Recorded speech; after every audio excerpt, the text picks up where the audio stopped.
Hello मेरे प्यारे बच्चों, कैसे हैं आप लोग। उम्मीद करता हूं आप लोग बहुत अच्छे होंगे। आज की इस वीडियो में हम लोग जानेंगे बेटा प्योर कैपेसिटिव सर्किट के बारे में, जो कि अल्टरनेटिंग करंट का एक छोटा सा टॉपिक है। ठीक है ना। चलिए स्टार्ट करते हैं इस वीडियो को। हाँ, अगर हमारे चैनल पे आप नए हैं तो कृपया चैनल को सब्सक्राइब करें, अपने दोस्तों के साथ से शेयर करना ना भूलें दोस्तों। ठीक है ना। चलिए स्टार्ट करते हैं हम लोग प्योर कैपेसिटिव सर्किट। अक्सर ये प्रॉब्लम जो है बोर्ड्स वगैरह में आ जाता है और नीट वगैरह में तो आता ही रहता है ना। तो बेसिकली चलिए स्टार्ट करते हैं प्योर कैपेसिटिव सर्किट। बेसिकली आप यहाँ देख सकते हो कि हमारे पास एक प्योर कैपेसिटिव सर्किट है, मतलब एसी वोल्टेज जो है सिर्फ किस में अप्लाई कर रहे हैं बेटा, सिर्फ और सिर्फ कैपेसिटिव सर्किट है यहाँ पे, और कोई भी अप्लायंसेस नहीं जुड़ा हुआ, मतलब सिर्फ एक कैपेसिटर है। ठीक है ना। तो अब देखो यहाँ पे क्या होगा कि हमने इस पे पोटेंशियल अप्लाई कितना करके रखा है, E not of sine of omega t. ठीक है ना। लेट सपोज कि इस सर्किट में कितना करंट फ्लो हो रहा होगा, let suppose I current flow हो रहा होगा किसी भी टी टाइम पे। ठीक है ना। अब देखो किसी भी टी टाइम पे यहाँ पे कैपेसिटर के अक्रॉस कुछ ना कुछ पोटेंशियल ड्रॉप होगा, कुछ ना कुछ क्या होगा बेटा, पोटेंशियल ड्रॉप आया होगा, है ना। तो उसको हम लोग जानते हैं कैपेसिटर वाले चैप्टर से हम लोग जानते हैं कि Q is equal to C into V. अरे Q क्या चीज़ है बेटा, charge on the capacitor plate. तो मान लेते हैं किसी भी टी टाइम पे कितना चार्ज आया होगा, इस पे प्लस Q आया होगा और इस पे माइनस Q आया होगा, है ना। तो इसके बीच का पोटेंशियल बेसिकली कुछ ना कुछ क्रिएट हुआ होगा, that is Q into C V. तो हम लोग यहाँ से V क्या लिखेंगे बेटा, Q बाई सी लिख सकते हैं आराम से, क्योंकि इसके अक्रॉस जो पोटेंशियल ड्रॉप आया होगा वो Q बाई सी आया होगा। अगर हम किरचॉफ्स लॉ लगाएं, किरचॉफ बेसिकली वोल्टेज लॉ इस डायरेक्शन में लगाएं, जैसे आप देख सकते हो डायग्राम में, तो हम लोग KVL अगर यूज़ करें, क्या यूज़ करें बेटा, KVL अगर यूज़ करें इस पूरे सर्किट में, तो हम लोग क्या लिखेंगे, E minus of Q by C is equal to zero, क्योंकि हमारा अप्लाइड वोल्टेज क्या है बेटा E, और हमारा कैपेसिटर के अक्रॉस वोल्टेज कितना है Q बाई सी किसी भी पर्टिकुलर टी टाइम पे, है ना। तो बेसिकली उन दोनों का बेसिकली क्या होगा, समेशन क्या होगा, जीरो होगा, है ना। यही क्या था हमारा KVL। तो बेसिकली अगर हम E को अगर लिखना चाहें तो क्या लिखेंगे, E equals to Q by C लिख सकते हैं आराम से। अरे लिख सकते हैं ना। चलिए E को क्या लिख सकते हैं, E naught of sine of omega into t equal to Q by C, ये आराम से लिख सकते हैं। चलिए अब हम लोग फर्दर कैलकुलेशन करेंगे। यहाँ पे फर्दर कैलकुलेशन में क्या करेंगे, यहाँ पे देखो ध्यान से, तो हम लोग इसको इस इक्वेशन को ऐसा भी तो लिख सकते हैं, Q is equal to E not C of sine of omega into T. क्या बोलो बच्चा, लिख सकते हैं कि नहीं लिख सकते हैं, आराम से लिख सकते हैं। अगर हम इसको दोनों साइड डिफ्रेंशिएट करें, क्या करें बेटा, इस इक्वेशन को अगर हम दोनों साइड क्या करें, डिफ्रेंशिएट करें। अगर हम यहाँ पे क्या करते हैं, इस इक्वेशन को डिफ्रेंशिएट करते हैं, डिफ्रेंशिएटिंग बोथ साइड, अगर हम इस इक्वेशन को दोनों साइड क्या करें बेटा, डिफ्रेंशिएट करेंगे, तो क्या हो जाएगा, विथ रिस्पेक्ट टू टी। याद रखना कि दोनों साइड डिफ्रेंशिएट कर रहे हैं किसके रिस्पेक्ट में बेटा, विथ, लिख देता हूँ यहाँ पे, with respect to T, with respect to T, with respect to T. Alright. चलिए तो ये क्या हो जाएगा बेटा, D Q upon D T हो जाएगा, है ना। और ये क्या हो जाएगा, ई नॉट सी, साइन का डिफरेंशिएशन क्या होता है बेटा, cos of omega into T, और साथ में क्या होगा, एक ओमेगा मल्टीप्लाई हो जाएगा। अरे होगा कि नहीं होगा, अरे डिफरेंशिएशन का रूल है ना। चलिए तो D Q upon D T को क्या लिख सकते हैं बेटा, इस D Q upon D T को याद करो, क्या पढ़ाया था करंट इलेक्ट्रिसिटी में, इस D Q upon D T को हम लोग क्या लिख सकते हैं बेटा, करंट लिख सकते हैं। और यहाँ पे क्या आ जाएगा, E not C omega cos of omega into t आ जाएगा। ऑलराइट। तो अब देखो इसको फर्दर हम लोग कैसे मैनिपुलेट करते हैं, देखो यहाँ से इसको हम लोग ऐसा लिख सकते हैं क्या, E naught upon 1 upon omega into C sine of pi by 2 plus of omega t. अब देखो यहाँ ध्यान से कि बचपन में सब पढ़े होंगे बेसिकली इनिशियल क्लासेस में, कि sine of basically cos of omega T को ऐसा भी लिख सकते हैं, sine of pi by 2 plus omega T. क्यों ऐसा, क्योंकि इसको इसलिए लिख सकते हैं बच्चा, क्योंकि sine of cos of theta क्या होता है, कॉस ऑफ थीटा सबने पढ़ रखा होगा कि sine 90 plus theta, sine 90 plus theta. तो यहाँ से हम लोग इस आइडेंटिटी से cos theta equal to sine 90 plus theta से हम लोग कॉस थीटा लिख सकते हैं। तो इसी आइडेंटिटी से हम लोग यहाँ पे इसको फर्दर मैनिपुलेट कर सकते हैं आराम से। ऑलराइट, चलिए आगे बढ़ते हैं बेटा। यहाँ पे एक नया टर्म आता है आपके पास, देखो यहाँ पे E naught upon omega C, E naught upon 1 by omega C, sorry 1 by omega C, इसको बोलते हैं, इसको एक नया नाम दिया गया, इसका नाम दिया गया बेसिकली, इसको एक्सिस से रिप्रेजेंट करते हैं, इसका नाम दिया गया कैपेसिटिव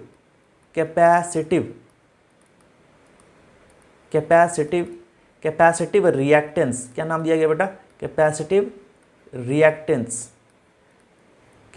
रिएक्टेंस नाम दिया गया। बिल्कुल ये उसी तरह से काम करता है जैसे कि आपने प्रीवियस वीडियो में देखा होगा ओमेगा एल काम करता है। ओमेगा एल वहाँ पे क्या था बेटा? इंडक्टिव रिएक्टेंस था, और यहाँ पे क्या है बेटा? कैपेसिटिव रिएक्टेंस है। बेसिकली इसका काम क्या होता है? ये कैपेसिटर सर्किट में एज अ रेजिस्टेंस की तरह काम करता है, मतलब एसी करंट को कितना रेजिस्टेंस ये ऑफर करेगा, बिल्कुल इसको हम लोग किससे बताएंगे बेटा? कैपेसिटिव रिएक्टेंस से बताएंगे। जिस तरह से रेजिस्टेंस ऑफर करता था क्या? अपोज इन द करंट, उसी तरह यहाँ पे कैपेसिटर जो है वो क्या करेगा? एक रेजिस्टेंस ऑफर करेगा अल्टरनेटिंग करंट को, जिसको किससे रिप्रेजेंट करते हैं बेटा? एक्सी से रिप्रेजेंट करते हैं, और एक्सी का नाम होता है कैपेसिटिव रिएक्टेंस। क्या होता है बेटा? Capacitive reactance. और इसका जो यूनिट होता है बेटा, इसका यूनिट क्या होता है? इसका यूनिट जो होता है बेटा वो ओम होता है। क्या होता है? ओम होता है। अब देखो इसको हम लोग फर्दर बेसिकली करंट को क्या लिख सकते हैं? ई नॉट अपॉन एक्सी लिख सकते हैं, क्योंकि हम लोग जानते हैं कि एक्सी बराबर क्या होगा? 1 अपॉन ओमेगा सी, है ना। तो E naught upon X C sine of omega t plus of pi by 2। क्या मैं इस करंट को इतना लिख सकता हूँ कि नहीं लिख सकता हूँ? बताओ। ये लिख सकता हूँ ना आराम से, बिल्कुल। ये हमारे पास क्या आ गया बेटा? एक करंट का क्या आ गया? इक्वेशन आ गया। करंट का क्या आ गया? इक्वेशन आ गया। और वोल्टेज का इक्वेशन क्या था? वोल्टेज का इक्वेशन था आपके पास, वोल्टेज का इक्वेशन था E equal to E not of sine of omega T. क्या मैं सही हूँ या नहीं हूँ? क्या आपके पास जो इनिशियल वोल्टेज था वो E not of sine omega t था? अब देखो बच्चा यहाँ ध्यान से कि करंट और वोल्टेज में अगर फेज की बात करें, किसकी बात करें बेटा? फेज की अगर बात करें तो देखो यहाँ पे फेज बेसिकली क्या होता है? साइन के अंदर वाला टर्म्स जो होता है वो बेसिकली क्या होता है? फेज होता है। यहाँ देखो वोल्टेज का जो फेज है, यहाँ जो वोल्टेज का जो फेज है आपके पास वो ओमेगा टी है, और यहाँ पे जो आपका करंट का जो फेज है omega t plus pi by 2 है। इसका मतलब इसमें करंट जो है बेटा वो लीड करेगा बाय पाई बाई 2। मतलब करंट जो है, ये जो करंट है लीड करेगा बाय पाई बाई 2। किससे लीड करेगा? वोल्टेज से लीड करेगा। कैसे लीड करेगा बेटा? वोल्टेज से लीड करेगा। अगर हम इसको डायग्राम से अगर दिखाना चाहें बेटा, तो बेसिकली इस तरह से दिखा सकते हैं। लेट्स सपोज हमारे पास ये क्या है बेटा? एक एक्स एक्सिस है, और ये हमारे पास क्या है? एक वाई एक्सिस है ना, कुछ इस तरह से। अगर मैं पोटेंशियल को ड्रॉ करूं, इस वाले पोटेंशियल को अगर ड्रॉ करूं, क्या मैं इस तरह से इसको ड्रॉ कर पाऊंगा क्या? देखो ये साइन के फॉर्म में ही जाएगा, है ना। देखो ये साइन के ही फॉर्म में जाएगा, क्योंकि साइन क्या है बेटा? Omega T. तो ये चला गया किधर? साइन ऑफ, बेसिकली ये किसका बन गया? ये ग्राफ वोल्टेज का ग्राफ बन गया। और अगर देखो मैं करंट का ग्राफ अगर ड्रॉ करता हूँ यहाँ पे, करंट का ग्राफ, तो करंट बेटा पाई बाई 2 लीड कर रहा है। करंट क्या कर रहा है? पाई बाई 2 लीड कर रहा है। अगर पाई बाई 2 लीड कर रहा है, इसका मतलब इस ग्राफ से वो पाई बाई 2 क्या होगा बेटा? आगे होगा। तो आगे वाले ग्राफ को हम लोग कुछ इस तरह से बनाते हैं। देखो यहाँ ध्यान से, कुछ इस तरह से बनाएंगे।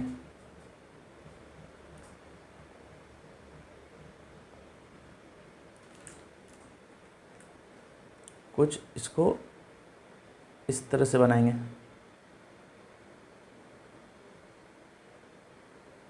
कुछ इसको इस तरह से बनाएंगे। ये जो हमारे पास है, ये जो ब्लू कलर का जो इंक देख रहे हो आप, ये किसका ग्राफ है बेटा? वो है पोटेंशियल का ग्राफ। और ये जो आप बेसिकली रेड कलर में देख रहे हो, ये है बेटा आपका करंट का। ये किसका? करंट का ग्राफ है। ऑलराइट, तो बेसिकली इस तरह से आपका क्या है? ग्राफ होता है, ठीक है ना। क्योंकि जब देखो यहाँ पे t = 0 पे देखो बेटा, t = 0 पे देखो, यह कहाँ स्टार्ट हो रहा है, 0 से। अब इसको करंट में अगर t इक्वल टू 0 रखोगे बेसिकली, तो ये कहाँ स्टार्ट हो रहा है बेटा, π/2 से। तो ऑलमोस्ट π/2 बेसिकली यहाँ पे होगा, तो उसका वैल्यू कितना हो जाएगा, 1 हो जाएगा, और ई नॉट अपॉन एक्सी का वैल्यू यहाँ पे आ जाएगा ये। ऑलराइट, चलिए, तो ये बेसिकली आपके लिए क्या हो गया बेटा, ये ग्राफ हो गया इस टाइप का, है ना। अगर हम फेज़ की बात करें, तो फेज़ देखो किस तरह से ड्रॉ होगा। फेज़ देखते हैं हम लोग, फेज़ देखते हैं। लेट सपोज हमने क्या बना दिया, एक इस तरह से बना दिया, है ना। अब देखो करंट का जो फेज़ था वो क्या था बेटा, π/2 आगे था, और वोल्टेज का फेज़ π/2 पीछे था, मतलब करंट से, ठीक है ना। तो अगर हम इक्वेशन देखें करंट का, वोल्टेज का इक्वेशन देखें, वोल्टेज का अगर इक्वेशन देखें, तो वोल्टेज का हमारे पास इक्वेशन क्या था, E equal to E not of sine of omega t, और करंट का इक्वेशन देखें तो E naught upon 1 upon omega C sine of π/2 sine of omega t sine of omega t plus of π/2, यही था। तो देखो यहाँ पे करंट जो है बेटा वो लीड कर रहा है वोल्टेज से। तो हम अगर पहले वोल्टेज का अगर हम फेज़ ड्रॉ करें, तो वोल्टेज का बेसिकली फेज़ मान लेते हैं, इनिशियल फेज़ ये मान लेते हैं, है ना। तो ये बेसिकली ये क्या हो जाएगा, ओमेगा इंटू, तो ये इनिशियल फेज़ है वोल्टेज का। अब ये वोल्टेज से कितना आगे है करंट, π/2 आगे है। इसका मतलब जो फेज़ बनेगा, इसका फेज़र डायग्राम बनेगा वो कुछ इस तरह से बनेगा। यानी ये जो हमारा करंट का बेसिकली क्या आ गया, और ये दोनों क्या होंगे आपस में 90 डिग्री पे होंगे। क्या होगा ये 90 डिग्री पे, ये हो जाएगा 90 डिग्री पे। ऑलराइट, और ये किसका ग्राफ है, ये ग्राफ है आपका, ये फेज़र जो आ गया आपके पास वो आ गया, किसका फेज़ आ गया, करंट का फेज़र आ गया omega t plus of π/2। Alright, तो बेसिकली यहाँ पे जो ये हमारा ई का जो फेज़ है और ये बेटा आई का फेज़ है, तो दोनों में कितने का अंतर है, π/2 का अंतर है। ऑलराइट, तो बेसिकली यहाँ पे अगर हम शुरू से बात करें, अगर एक बार रिवाइज कर लेते हैं जल्दी से, तो अगर हमारे पास कैपेसिटिव सर्किट हो तो क्या होगा बेटा, यहाँ पे सबसे पहले किसी भी टी टाइम पे करंट फ्लो होगा। उस टी टाइम के दौरान बेसिकली इसमें कुछ पोटेंशियल ड्रॉप आ गया होगा, इसमें क्या आ गया होगा बेटा, कुछ पोटेंशियल ड्रॉप भी आ गया होगा, और पर्टिकुलर प्लेट पे चार्ज जो है वो प्लस क्यू और माइनस क्यू के फॉर्म में इकट्ठा हो गया होगा। तो बेसिकली अगर हम KVL लगाएं, अगर हम क्या करें बेटा, KVL लगाएं, तो E minus of Q/C equal to 0 कर सकते हैं हम लोग KVL के अनुसार। तो हम लोग यहाँ पे सारा इक्वेशन रखने के बाद हम लोग थोड़ा मैनिपुलेट करते हैं और डिफ्रेंशिएट करते हैं बोथ द साइड। तो dq/dt क्या बन गया हमारे पास, करंट बन गया, और करंट का इक्वेशन कितना आया, E not omega C into cos of omega T. Cos of omega T को हम लोग π/2 प्लस ओमेगा टी लिख सकते हैं आराम से फ्रॉम ट्रिग्नोमेट्रिक आइडेंटिटीज़, है ना। और यहाँ पे एक नया टर्म आया 1 अपॉन ओमेगा सी को हम लोग क्या बोलते हैं बेटा, एक्सी बोलते हैं, और इसको कैपेसिटिव रिएक्टेंस बोलते हैं। ये बिल्कुल रेजिस्टेंस की तरह काम करेगा प्योर कैपेसिटिव सर्किट में, ठीक है ना। अब देखो यहाँ पे कि हमारे पास क्या आया था, करंट का इक्वेशन आया था और वोल्टेज का इक्वेशन आया था। तो करंट का इक्वेशन और वोल्टेज का इक्वेशन का ग्राफ बना लेना है ना। और करंट के इक्वेशन में खास बात क्या है बेटा, कि करंट जो